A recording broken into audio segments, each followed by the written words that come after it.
At St. Joseph's Hospital in Syracuse, New York, doctors had to grapple with this question. Is the patient dead or is the patient alive? Here is the story for you. So it was an average day in the hospital and Colleen Burns had died, or so the doctors thought. And she was an organ donor.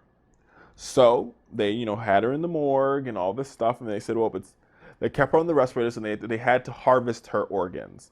And, so as any procedure, before they harvest your organs, they have to check to make sure that you are truly and really lost brain function. So the nurse went and did her last neurological exams, and the nurse noticed something. When you run they have a little, I can't remember the actual device now, it escapes me, but they do something where they check the bottom of your foot to see if your nerves react to pressure. And instead of her foot, doing what it was supposed to do, for a dead foot was supposed to do, her foot actually curled down, her toes curled down. And so the nurse said, doctor, I don't think this patient is dead.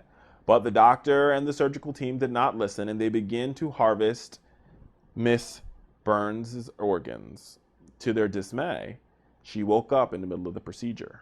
Yup, Miss Burns had overdosed a cocktail of Xanax, Benadryl, and muscle relaxer several days ago, and she was presumed to be brain dead and unconscious. But at the same time, she started to breathe without the respirator. But they thought she was dead, and they thought she was brain dead.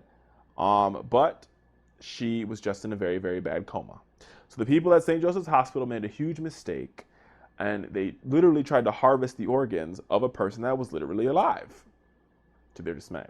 Now, we're not really sure if Ms. Burns plans on suing this hospital, even though she should, because the hospital was warned about the fact that she was actually alive and not dead.